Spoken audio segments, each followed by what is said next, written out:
Peuple de Dieu, je crois que je ne serai pas long, mais je vais essayer de vous expliquer. Je vais faire une petite récapitulation parce que nous sommes maintenant dans l'année 2021. Nous avons commencé cet enseignement, ça nous a pris des mois. Nous croyons à la progressivité de la révélation de Dieu. Bien-aimés, nous sommes en train de parler être à l'écoute de Dieu. Peuple de Dieu, ce qui est plus important dans notre vie, c'est d'être à l'écoute de Dieu. Aujourd'hui, le monde, les gens veulent être à l'écoute des hommes. Les gens veulent écouter ce que les gens parlent. Mais ma soeur, mon frère, écouter Dieu, c'est ce qui est plus important. Être à l'écoute de Dieu. Nous avons donné les versets, c'était dans Ésaïe, verset 45 à 15. Mais si vous regardez, quand on a commencé cet enseignement, on a commencé avec l'introduction sur l'histoire d'Élie le Tishbite. Et nous avons donné les versets, c'était 1 Roi chapitre 19, verset 1 à 18. Peuple de Dieu, on avait parlé de l'histoire d'Élie le Tishbite. Je ne parle pas d'Élie le sacrificateur, parce que dans la Bible, nous avons trois Élie. Il y a Élie le Tishbite, il y a Élie le sacrificateur, et il y avait aussi Élie de la descendance des Aaron. Nous avons expliqué Élie le Tishbite, qu'on appelle Élie le prophète. C'est lui que Dieu avait appelé. Dieu lui avait dit de monter dans une montagne, il va lui parler. Et lorsqu'Élie est monté à la montagne pour écouter Dieu, il y avait trois signes qui le précédaient avant d'entendre la voix de l'Éternel. J'ai expliqué au peuple de Dieu, faisons attention quand vous allez à l'écoute du Seigneur, parce que le diable, il anticipe les choses, il va au devant. Il y a des fois, lorsque vous n'avez pas le discernement, vous pouvez être trompé, vous pouvez entrer dans l'erreur. J'ai expliqué que lorsqu'Élie est allé écouter Dieu, la Bible nous dit il y avait trois signes qui a précédé la voix de Dieu. Et la Bible nous dit Élie était prudent, il avait le discernement, et à la quatrième signe, il a entendu la voix de Dieu. Après cela, j'ai donné encore le verset d'Ésaïe 45. Verset 15. Qu'est-ce que dit ce verset? Il dit, tu es un Dieu qui te cache, le Dieu d'Israël sauveur. C'est ce que le texte dit. Tu es le Dieu qui te cache, le Dieu d'Israël sauveur. C'est-à-dire, comment un Dieu qui est un sauveur, mais il se cache. C'est-à-dire, c'est à nous d'aller chercher ces dieux-là. Voilà pourquoi notre devoir, chaque dimanche, chaque jour que le Seigneur donne l'occasion, nous sommes à l'église pour écouter, pour chercher Dieu. Et il y a des fois, nous organisons des retraites, nous organisons des jours de prière, des séances pour chercher Dieu. Ma soeur, mon frère, l'homme sans Dieu, sa vie n'a pas de valeur. L'homme sans Dieu, sa vie n'a pas d'importance. L'homme sans Dieu, sa vie n'a pas d'utilité. Et même la Bible nous dit dans Jean chapitre 15, verset 5, sans moi, vous ne pouvez rien faire. Et j'ai parlé que lorsqu'il dit Dieu est le Dieu qui te cache, nous devons chercher Dieu dans la prière. Dieu d'Israël. J'ai expliqué aussi aux enfants de Dieu pourquoi on l'appelle Dieu d'Israël. J'ai démontré que le mot Dieu signifie puissant, même en hébreu, même en grec. Et vous allez voir que lorsque les enfants d'Israël étaient en Égypte comme des esclaves, Dieu avait choisi Moïse pour libérer le peuple. Mais avant, quand Moïse est allé à la montagne de Sinaï, à Horeb, parce que la Bible appelle ces montagnes Sinaï, Horeb. C'est une seule montagne qui porte deux noms, qui ne veut pas dire deux montagnes, une seule montagne. Lorsque Dieu a rencontré Moïse, il a dit à Moïse, je te ferai Dieu devant Pharaon. Si vous lisez les textes, vous allez voir que Dieu a utilisé le mot Dieu en majesté. Or, nous, la Bible nous dit que nous sommes de Dieu. Si vous regardez dans les textes qui parlent que nous sommes de Dieu, il y a des contextes qui expliquent que nous sommes de Dieu. Il y a d'autres qui parlent de psaumes, qui expliquent que nous sommes de Dieu, c'est en minuscule. C'est-à-dire, nous sommes aussi de Dieu. Mais vous allez voir dans les épîtres de Paul, qui parlent que vous êtes des dieux. Cela veut dire que vous appartenez à Dieu. J'ai expliqué aussi que Dieu, le Dieu qui te cache, Dieu d'Israël, sauveur. Et lorsque j'ai expliqué aux enfants de Dieu que sauveur qui veut dire du verbe yassa en grec, c'est pour cela qu'on appelle Jésus Yehoshua en Mashiach. Yehoshua qui veut dire l'éternel sauve par son nom. C'est pour cela que vous allez voir dans la Bible, dans Actes des Apôtres, chapitre 4, verset 12. La Bible nous dit, il n'y a aucun autre nom parmi lesquels dans les cieux, sur la terre et sous la terre, qui nous a été donné, parmi lesquels nous devons être sauvés, si ce n'est que le nom de Jésus. Voilà pourquoi devant un démon, lorsque tu utilises le nom de ta mère, les démons ne fuira pas. Lorsque tu utilises le nom de ton frère, les démons ne fuira pas. Lorsque tu utilises le nom de ton mari, même de ta femme, de qui que ce soit, les démons ne fuiront pas. Mais lorsque tu utilises le nom de Jésus, les démons fuiront. Rappelez-vous de l'histoire des 7 fils de Séva. La Bible dit, lorsque les 7 fils de Séva voulaient aller chercher à faire la délivrance, l'esprit qui était dans l'homme leur a posé la question. Je ne vous connais pas. Qui êtes-vous? Je connais qui est Paul, qui est Jésus, mais qui êtes-vous? Mais ces gens-là sont venus pour chasser ces démons, mais les démons leur répondent, je ne vous connais pas. Si vous lisez dans la Bible, ces gens-là ont été frappés par les démons. C'est pour cela que vous allez voir, il y a beaucoup de personnes qui utilisent les noms de Dieu dans une autre façon, d'une façon négative.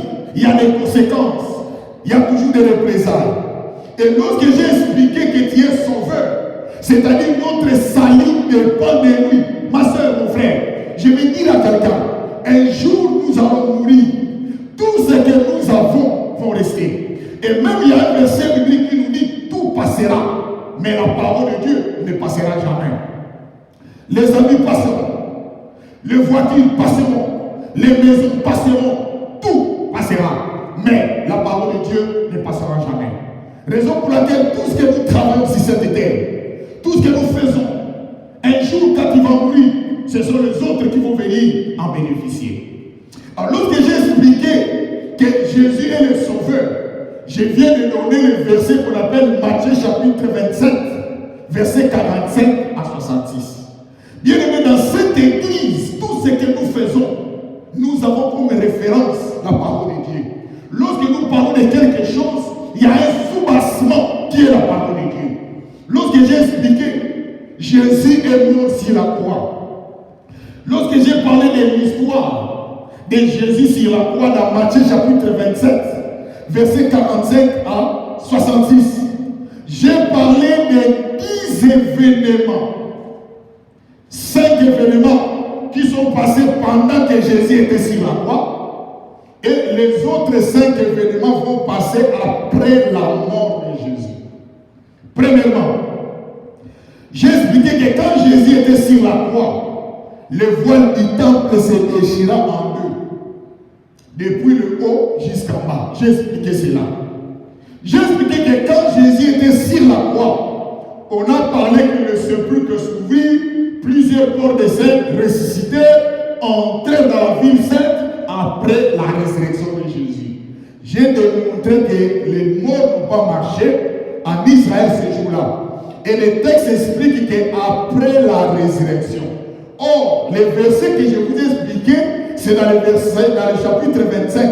Or, la résurrection de Jésus est expliquée au chapitre 28. Donc, ce n'était pas que les morts ont ressuscité. J'ai expliqué aussi le centenier qui a rendu témoignage de Jésus. Quand Jésus était sur la croix, il y avait un soldat qui avait rendu témoignage. Il y a des gens qui ne croyaient pas à Jésus, mais qui un jour ont dit, assurément, certainement, cet homme est fils de Dieu. Bien aimé, je vais dire à quelqu'un, il y a des fois dans la vie, personne ne peut te croire. Personne ne te croit, personne ne t'accepte. Ne t'en faites pas. Le jour viendra. Celui qui t'a créé te justifiera. Il y a des fois, nous cherchons comment que nous cherchons comment se justifier, mais le monde est toujours ingrat, le monde est toujours méchant, ne veut pas reconnaître les bienfaits. Ne t'en fais pas. Laissez Dieu au temps, ou laissez le temps au temps, Dieu te justifiera. J'ai démontré aussi les femmes qui accompagnaient Jésus. Il y avait des femmes qui sont allées accompagner Jésus dans son ministère. Or, si vous regardez dans la Bible, quand la Bible parle de la femme, c'est l'Église. L'Église est là pour accompagner les seigneurs. L'Église qu'on appelle la femme, je vais expliquer ça en bas, quand je vais expliquer sur le côte de Jésus, comment le côte de Jésus a été percé. Les femmes qui accompagnaient Jésus dans son ministère. J'ai expliqué aussi les jours de l'Éternel. 5e point, c'était les événements immédiats. J'ai expliqué que le jour de l'Éternel. J'ai démontré aux enfants de Dieu, si vous n'allez pas à l'église les dimanches, vous péchez. Nous avons vu ça ensemble. Peut-être d'autres personnes sont venues aujourd'hui. Je vous dis qu'ils ont vu des versets bibliques, qu'on ne vous trompe pas. La Bible est là, il parle. Nous passons notre temps pour des choses inutiles, mais j'ai démontré à l'église, tout le monde a vu des versets qu'ils ne savaient pas. Et ils ont vu aussi comment même il y a des enfants d'Israël qui sont allés en captivité à cause de ne pas respecter les jours de l'Éternel. J'ai expliqué si les jours de l'Éternel, c'est les dimanches. J'ai expliqué pourquoi c'est les dimanches. J'ai démontré que les jours de l'Éternel, on appelait ça les sabbats. Les sabbats, c'était les samedis pour les juifs, mais c'est les dimanches pour nous. Pourquoi? J'ai expliqué que les calendriers juifs et notre calendrier sont différents. Chez les juifs, ils ont 18 heures. Nous avons 24 heures. Nous avons 12 mois. Les juifs ont 13 mois. C'est cela que lorsque vous allez voir que Marie, l'ange lui est apparu pour lui annoncer qu'il sera enceinte, c'était au 6e mois. Et si vous calculez la date que Marie a rencontré l'ange, et là, la date que Marie a mis au monde Jésus, vous allez voir que Jésus est né dans 6 mois. Pour nous, on va appeler ça une prématurée. Donc, Jésus n'était pas un prématuré, il était un enfant normal.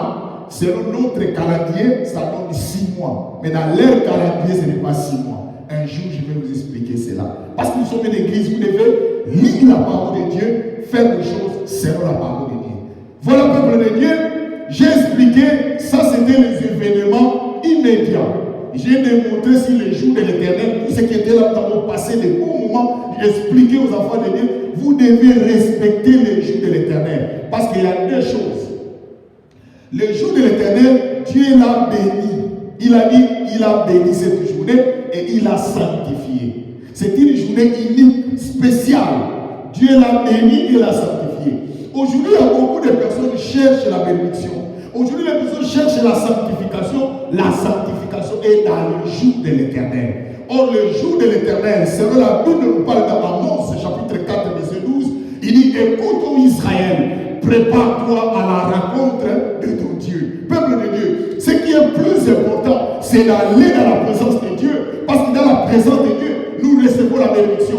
Et même David a dit, dans Psaume 33, si vous lisez même en bas, il dit, je suis dans la joie quand on me dit, allons à la maison de l'Éternel. Parce que dans la maison de l'Éternel, l'huile de l'Éternel, et je suis répandu de l'onction de Dieu. Il dit, dans la présence de l'Éternel, nous recevons de la part de Dieu la gloire, la puissance, le Saint-Esprit. J'ai expliqué aussi les événements après. Parce que quand les 5 points que j'ai expliqués, Jésus était encore vivant, il voyait. Et j'ai expliqué maintenant les événements après. Jésus était déjà mort. Les choses qui se sont passées après la mort de Jésus. Là, j'ai expliqué maintenant sur le côte de Jésus percé. C'est là que nous sommes limités. Toute l'année 2020, j'ai expliqué sur le côte de Jésus, mais je n'ai pas terminé. J'ai expliqué seulement le comportement. J'ai expliqué que quand le mort était sur la croix, dans la coutume juive, si vous crucifiez les gens sur la croix, il faut que ce corps soit débarrassé avant 18 heures. Parce que Jésus était mort le samedi, le vendredi. Or, le vendredi, c'était le jour que Jésus était sur la croix. Or, dans leur coutume, les corps restaient même jusqu'à 17 heures. Alors, lorsqu'ils ont vu que les corps restaient jusqu'à 17 heures, ça leur restait quelques minutes pour entrer dans le sabbat, le jour de l'Éternel. Parce qu'ils respectaient le jour de l'Éternel, ils ont demandé qu'il faut qu'on leur rompit les jambes. Et la Bible nous dit, quand ils sont arrivés, la première personne, on a rompu ses jambes et ils ont sauté pour aller vers la troisième personne. Parce que Jésus n'était pas mort seul. Jésus est mort avec deux brigands. Lui était au milieu. Je vais vous expliquer pourquoi Jésus était au milieu. La Bible est la parole parlée. La Bible, il n'y a pas d'hasard. Ne vous trompez pas. Il faut que les hommes de Dieu prennent leur temps à vous expliquer les choses. Pourquoi Jésus était au milieu? Je vais vous expliquer aujourd'hui. Et il y avait un autre brigand qui était à gauche de Jésus et l'un était à gauche, l'autre à droite. Quand on a brisé les cœurs, le corps et les jambes de la première personne, ils vont sauter Jésus pour aller vers la troisième personne. Ça n'existe pas. Si vous brisez le corps de la première, mais il faut aussi briser le deuxième, après vous allez à la troisième. Mais ce qui est curieux, celui qui va briser les gens, va briser le premier, sauter Jésus. Ce n'était pas de sa faute, indépendamment de sa volonté. J'ai expliqué que parce que dans la prophétie de Dieu, depuis l'Ancien Testament, il y avait une prophétie qui avait été sortie, qui a dit, on ne rompera jamais ces jambes. C'est-à-dire, quand on va commencer à briser les jambes des autres, lui, on ne touchera pas ses jambes, parce que lui, c'était déjà prédit dans la Bible. Et j'ai expliqué l'histoire de la prédiction. J'ai dit que les prédictions, ce sont des choses que Dieu a prédites. Peuple de Dieu, même la réussite sur cette terre, Dieu a déjà prédit ta vie. Même ta réussite, même ton mariage, même ton succès, c'est déjà planifié dans le plan de Dieu. Aujourd'hui, les gens cherchent à faire l'effort, faire les choses selon eux, mais ils ont oublié que Dieu a déjà planifié pour ta vie. C'est cela que j'avais dit aux enfants de Dieu. Même quelqu'un vient pour chercher à te faire tomber. Si ton Dieu a déjà planifié que toi dans ta vie tu ne tomberas jamais, même s'ils sont nombreux, ils n'arriveront jamais à te faire tomber parce que celui qui t'a créé a déjà décidé que toi tu ne tomberas jamais, tu seras toujours élevé. Même les gens viennent pour combattre ton mariage, ils ne te feront rien parce que Dieu qui t'a créé a déjà décidé que toi tu te marieras. Voilà pourquoi je vais dire à quelqu'un, laissez l'Éternel décider dans ta vie. Même le monde qui s'est réuni à chercher ton échec, comme celui qui t'a créé a déjà décidé ta réussite et ils tourneront en boutique. Peuple de Dieu, j'ai expliqué. Quand ils ont brisé le corps de les jambes de la première personne, ils vont passer vers la troisième. Mais il ne faut pas toucher Jésus. Pourquoi? J'ai expliqué qu'ils ont trouvé que Jésus était déjà mort. Et pourquoi on a percé le côté de Jésus? Parce qu'il voulait vérifier si effectivement Jésus était mort. Et pour vérifier, on va percer son côté. Et quand on a percé le côté de Jésus, il y a des choses qui ont sorti. L'eau et le sang. Je vais vous expliquer cela. Voilà pourquoi peuple de Dieu, dans la Bible, il y a des choses qui est écrit, il faut faire attention, c'est significatif. Parce que la Bible est la parole de Dieu dans un langage d'homme. Et bien aimé, quand ces gens sont venus, le côté de Jésus percé, j'ai expliqué aussi aux enfants de Dieu. Quand Jésus était sur la croix, avant de percer ses côtes, avant qu'il meure, il y a des gens qui se moquaient de Jésus. Et il y avait un brigand qui défendait la cause de Jésus. L'autre qui se moquait de Jésus. Et les autorités se moquaient de Jésus. Il dit, toi qui t'es dit Jésus, qui t'es dit Dieu, sauve-toi toi-même. Et j'ai expliqué aussi sur cette terre, les gens vont nous moquer. Les gens vont te moquer. Bien aimé, il ne faut rien faire. La Bible nous dit, laissez agir la colère, car il est écrit, à moi la vengeance, à moi la rétribution. Et la Bible ajoute dans Exode, chapitre 14, en commençant du verset 13 jusqu'au verset 14, il dit, ces Égyptiens que vous voyez, vous ne les verrez plus jamais. Vous gardez le silence. L'Éternel combattra pour vous. Je vais dire à quelqu'un, ces gens qui te combattent, ma soeur, Les gens qui te combattent, mon frère, les gens qui cherchent la vie, maman, ne t'en faites pas. Tu les vois aujourd'hui, mais demain tu ne les verras pas parce que celui qui t'a créé prendra soin d'eux. Ton Dieu combattra tes ennemis et ils sauront qu'ils ont affaire non à toi, mais à celui qui t'a choisi, à celui qui t'a appelé. Voilà, peuple de Dieu, j'ai expliqué cette réalité. Les gens se moquaient de Jésus. Les gens disaient que Dieu, le Fils de Dieu, sauve-toi toi-même. Mais parmi les deux brigands, l'autre se moquait de Jésus, l'un se moquait de Jésus, l'autre défendait Jésus. Celui qui était en train de défendre Jésus, il a dit à son ami, mais pourquoi tu parles du mal de Jésus? Et ce qui est curieux, celui qui parlait du mal de Jésus, l'injuriait même. Il était où sur la croix? Il est dans une position de faiblesse, mais il continue à pécher. Ma soeur, lorsque vous êtes dans une position de faiblesse, ne continuez plus à pécher. Cherchez la faveur de Dieu, la grâce de Dieu. Soyons humbles. Mais cet homme-là n'était pas humble. Il commença à injurier Jésus. Et son ami lui dit, toi et moi, nous méritons notre châtiment. Mais lui, il est innocent. Après cela, cet homme-là va dire à Jésus, Seigneur, lorsque tu seras dans ton règne, souviens-toi de moi. Pense à moi, Seigneur. Pense à moi quand tu seras dans ton règne. Jésus lui répondit. J'ai expliqué, j'ai donné ces versets. Il lui a dit, maintenant, right now, tu seras avec moi dans le paradis. J'ai expliqué. Pourquoi Jésus ne lui a pas dit, tu seras avec moi dans le royaume, mais lui a dit, tu seras avec moi dans le paradis. J'ai expliqué. Deux endroits. Quand vous ne connaissez pas le Seigneur, où tu vas aller avant d'aller en enfer. Quand tu connais le Seigneur, il y a un endroit que tu vas aller avant d'aller au ciel. Il y a deux endroits. On appelle ça des tentes, dans salle d'attente. Ceux qui ne connaissent pas le Seigneur dans leur vie, quand ils meurent, ils vont au séjour des morts.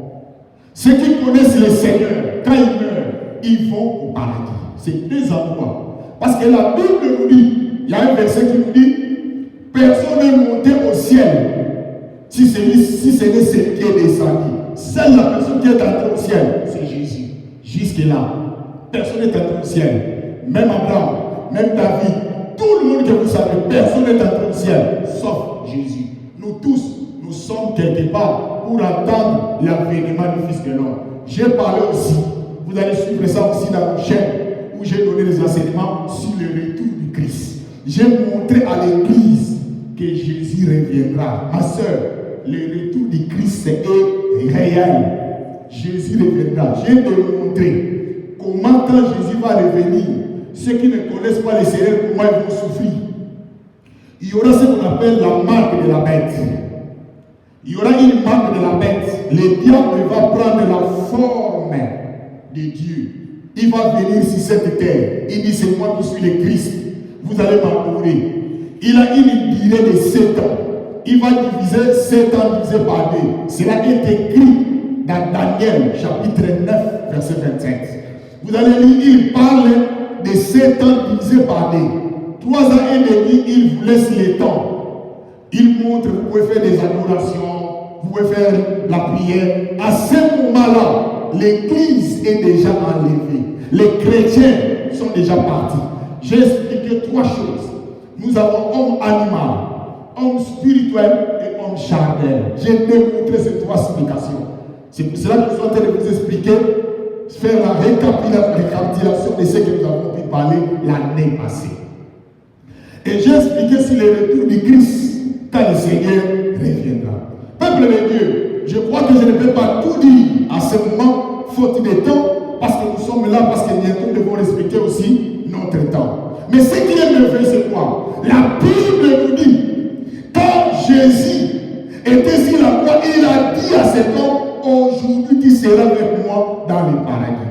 Nous avons vu ça aussi de l'histoire de l'homme riche et pauvre Lazare. L'homme riche, c'était un homme qui avait les moyens.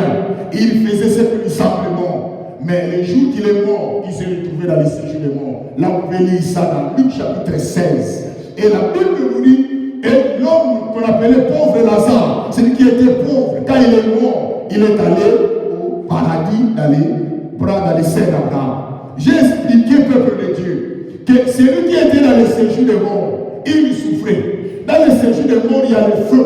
Dans le séjour de mort, c'est comme l'enfer, mais ce n'est pas encore l'enfer. Il a vu l'homme pauvre Lazare. Il a vu Abraham. Abraham, c'est l'image de Dieu. Il a dit, Père Abraham, envoie Lazare, car j'ai 5 frères. C'est lui qui est mort et en train de faire l'évangélisation. Il dit, envoie Lazare pour qu'il prêche mes frères, pour qu'ils ne viennent pas ici, car j'ai 5 frères. Moi, je suis ici dans les tourments, qu'ils aillent l'église. Père Abraham lui dit, non, ce ne sont pas les morts qui vont quitter ici pour aller prêcher tes frères. Là-bas, ils ont les serviteurs de l'église. Il a expliqué qu'ils ont Moïse et ils ont Élie. Quand la Bible parle de Moïse, l'image des 5 lois. Or, la Bible, c'est 5 lois, c'est-à-dire la loi de Moïse, les 10 commandements. Moïse représente la loi. Parce que nous avons la loi avec S et la loi sans S. La loi avec S, c'est la loi, c'est-à-dire les 5 livres de Genèse à Deutéronome. La loi sans S, c'est les 10 commandements qui est écrit dans Exode chapitre 20 en descendant du verset 1. Et lorsqu'il a parlé qu'ils ont Élie représente le prophète. Or, si vous regardez Jésus quand il était à la montagne de transfiguration, quand Jésus est en train de prier, qui va apparaître?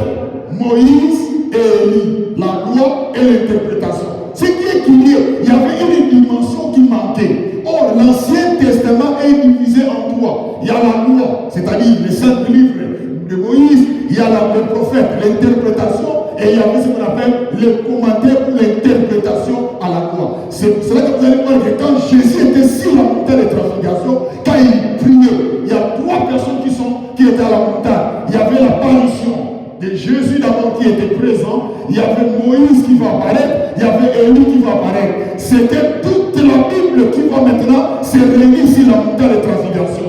Parce que Moïse et Élie représentent l'Ancien Testament, Jésus représente le Nouveau Testament. C'est ce qui a fait que toute la Bible était sur la montagne. C'est pour cela que toute personne qui croit à Jésus, il a la vie éternelle. Ce qui est crié, c'est quoi? Moïse est mort.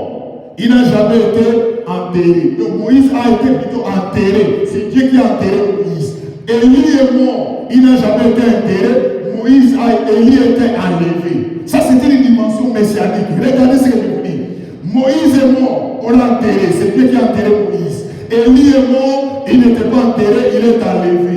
Or, dans la réalité, le mystère de la vie, il y a ce qu'on appelle la naissance, la mort, la résurrection et l'ascendance.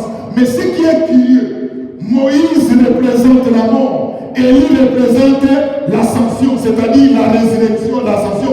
Mais il y a une dimension qui manquait, c'était la résurrection. C'est pour cela que vous allez voir, Jésus-Christ est venu sur cette terre. Il est mort, Moïse est en Jésus. Il vous allez voir que Jésus-Christ est ressuscité. C'est sa dimension messianique. Jésus-Christ a été enlevé et lui était en Jésus. C'est pour cela que toute personne qui a crié en Jésus, il a Moïse la loi, il a Élie l'interprétation, il a Jésus qui est la commentaire, l'accomplissement. C'est pour cela en Jésus-Christ, nous avons toute la plénitude. En Jésus-Christ, nous avons tout. Celui qui a Jésus a tout. Celui qui a Jésus ne manque de rien. Peuple de Dieu. Mais la Bible nous dit, Jésus était sur la croix. La Bible nous dit, on va percer les portes de Jésus. Parce qu'ils ont vu, Jésus était déjà mort. Or, si vous regardez dans la Bible, Jésus appelait la mort sommeil. Quand Lazare est mort, on a dit à Jésus, ton ami Lazare est mort. Jésus dit non, Lazare n'est pas mort, Lazare est mort. Donc Jésus appelait la mort dormie. C'est pour cela les chrétiens qui sont morts, ils ne dorment pas, ils ne montent pas, ils ne meurent pas, mais ils dorment. C'est pour cela que quand la trompette de la sonnera, nous allons nous réveiller pour rencontrer le Seigneur Jésus dans les airs, pour l'éternité. Voilà pourquoi toute personne qui a Jésus dans sa vie, la mort n'a pas d'effet. La mort n'a pas de puissance dans sa vie. Parce qu'un jour, le Seigneur nous réveillera. Le Seigneur va dire, réveille-toi. C'est pour cela que nous allons entendre le son de la trompette pour rencontrer notre Seigneur. Ma sœur, c'est merveilleux d'avoir Jésus dans ta vie. C'est merveilleux de servir Dieu dans ta vie. Parce que la mort, ce n'est qu'un passage qui t'amène vers notre mort. C'est ce qui est merveilleux pour nous d'accepter Jésus. Et la Bible nous dit, quand Jésus est mort sur la croix, je peux interpréter, quand Jésus dormait, on va percer sa porte. si vous regardez dans Genèse, Jésus, on l'appelle second Adam. Parce que le mot Adam, qui veut dire l'homme, Jésus, on l'appelle second Adam. Oh, le premier Adam, qui est Adam, qui était dans le jardin, avant qu'on fasse sortir Ève, qui est sa femme, il dormait. Il fallait qu'on tire la femme de son côte pour faire sortir la femme. Et Jésus aussi sur la croix, la Bible dit, il va mourir. En d'autres termes, Jésus va dormir, qu'on va percer son côte. Et ce qui est sorti sur la croix, c'est l'eau et le sang. Or, l'eau et le sang, c'est l'homme. L'eau et le sang, c'est la vie. Parce que ce qui fait la vie, c'est l'eau et le sang. Une personne qui n'a pas l'eau, une personne qui n'a pas le sang, n'a pas la vie. Voilà pourquoi la Bible dit, si quelqu'un a Christ, a la vie éternelle. Celui qui n'a pas Christ n'a pas la vie éternelle. Peuple de Dieu, Jésus était sur la croix. On va percer sa croix et ce qui va sortir, c'est l'eau et le sang. Dans l'Ancien Testament, Adam dormait, on va faire sortir femme. Or Jésus sur la croix, il dormait parce qu'il appelait la mort dormir. Et on va faire percer la croix, c'est l'eau et le sang qui va sortir, qui est la naissance de l'Église. Voilà pourquoi la femme qui est l'Église. Peuple de Dieu, nous sommes la femme de Dieu. Notre devoir, c'est de témoigner Jésus chaque jour dans notre vie. Peuple de Dieu, j'ai voulu parler un peu avec vous sur la récapitulation de ce que nous avons parlé. Maintenant, nous sommes dans la même nouvelle. Nous allons continuer maintenant pour vous expliquer le mystère du percé de Jésus. Pourquoi on a percé ses côtes. Et je vais vous expliquer pourquoi Jésus était au milieu.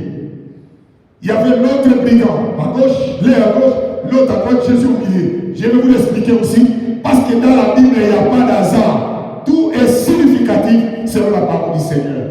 Mon frère, ma sœur, Jésus est mort sur la croix. Il était déjà mort, or il dormait déjà. On a percé ses côtes, l'eau et le sang qui va sortir, c'est la naissance de l'Église. Peuple de Dieu, l'Église est sortie au second Adam. Jésus, nous sommes l'époux. Nous sommes la femme de Jésus. Peuple de Dieu, toi tu es la femme de Jésus. C'est l'Église. Voilà pourquoi le temps est arrivé. Nous devons être fidèles. Rappelez-vous de l'histoire des 10 vierges. On les a laissés la lampe avec de l'huile. Ceux qui étaient sages, ils ont mis des réserves de l'huile. Or, l'huile, c'est le Saint-Esprit. Nous avons besoin chaque jour, notre lampe soit allumée. Notre lampe soit toujours allumée. Parce qu'un jour, le mari, l'époux reviendra. Je parle au peuple de Dieu. Le jour où le Seigneur viendra, ma soeur, si tu n'es pas encore prudente dans la prière, si tu n'es pas encore prudente dans la concentration, tu seras surpris. Le temps est arrivé. Ma soeur, n'entrons pas dans les distractions. Nous mangeons, nous achetons, nous vivons, nous faisons tout ce qu'on peut faire, mais nous ne pouvons pas oublier que notre cité à nous n'est pas ici sur la terre. Notre cité à nous est dans le ciel. Nous nous attendons un jour, notre époux, notre mari, qui est le Seigneur des Seigneurs, il reviendra pour nous prendre afin que nous puissions passer notre éternité avec Jésus. Où passera ton éternité? Mon frère, où passera ton éternité? Aujourd'hui, ce qui passe, c'est quoi? Nous donnons plus d'importance à la vie physique que la vie spirituelle. Tout le monde veut gagner la vie. Tout le monde veut paraître. Tout le monde veut faire quelque chose pour que les gens le voient. Ce n'est pas mauvais. N'oubliez pas ce qui est spirituel. Est-ce que quand les autres meurent, ça ne vous enseigne rien? Il ne reviendra plus. C'est fini, c'est parti. Un jour, j'ai prêché pour terminer. J'ai prêché dans les deuils. On m'a invité pour prêcher dans un deuil.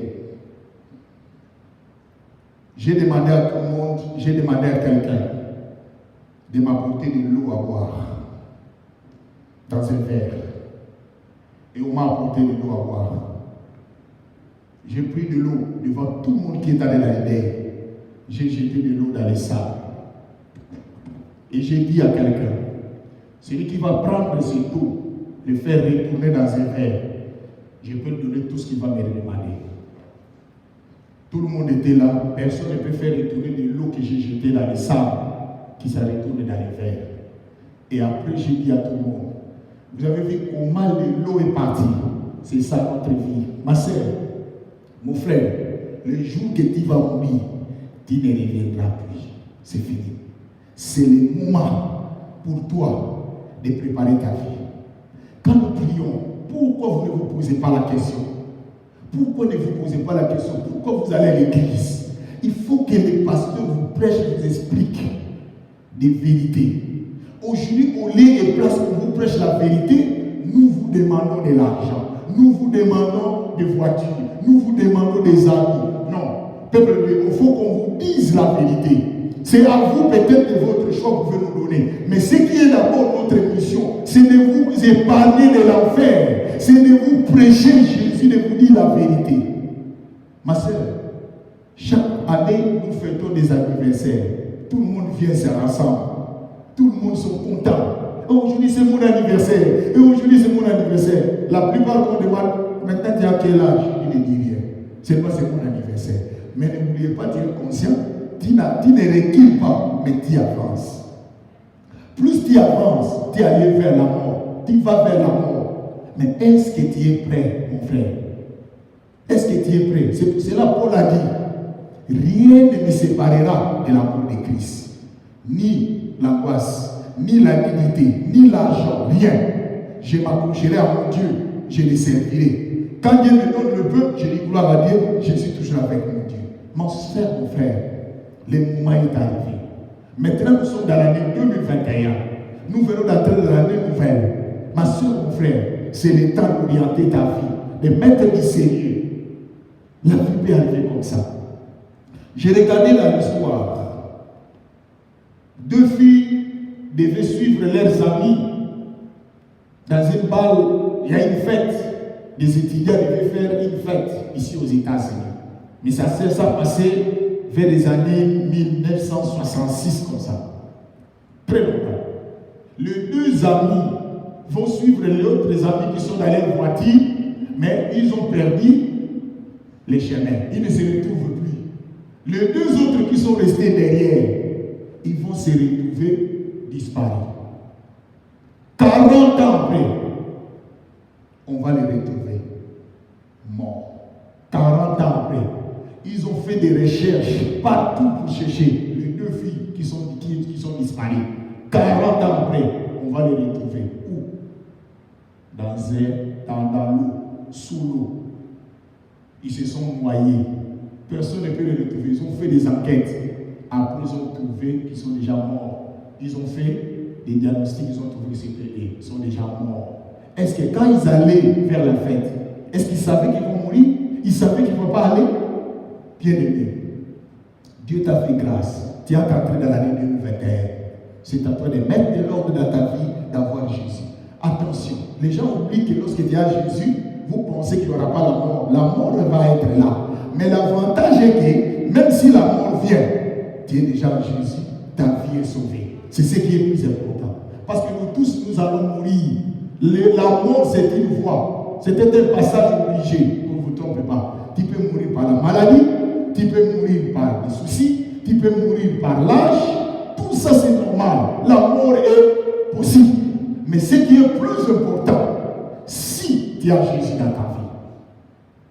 Auparavant, les gens pensaient que pour mourir, il faut être vieux. Non, maintenant, il n'y a plus d'âge. Tu peux mourir avant ton père, avant ta mère.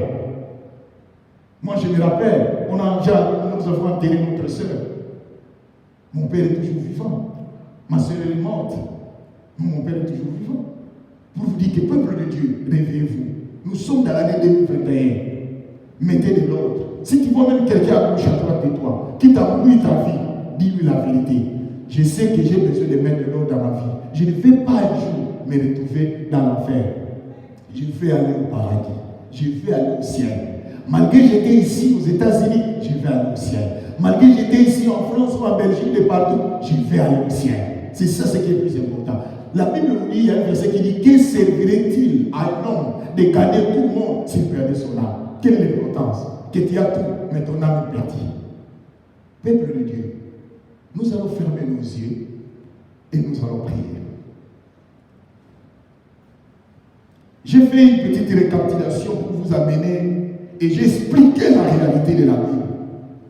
Nous allons demander à Dieu, par le Seigneur, que le Seigneur notre Dieu te fasse grâce. Dis Seigneur, tu es mort sur la croix pour moi. je ne vais pas aller en enfer. Je vais aller au ciel un jour. Donne-moi la force. Tu m'as fait entrer dans cette année nouvelle. Seigneur, accorde-moi cette grâce d'aller plus loin avec toi dans le nom de Jésus. Priez le Seigneur. Seigneur notre Dieu Père. Yahweh, il n'y a que toi, Papa. Il n'y a que toi, Jésus. Yahweh, fais-moi grâce. Seigneur, je veux marcher avec toi, Seigneur. Yahweh, je veux marcher avec toi, Père. Yahweh, marche avec moi. Seigneur, Christ est mort sur la croix pour moi. Son corps a été placé pour la naissance de l'Église. Et l'Église est morte. Yahweh, j'ai besoin de toi. Yahweh, fais-moi grâce. Et la grâce. Dans le nom de Jésus. Nous t'avons essayé. Merci Seigneur Jésus. Amen. Nous acclamons très fort pour notre Seigneur.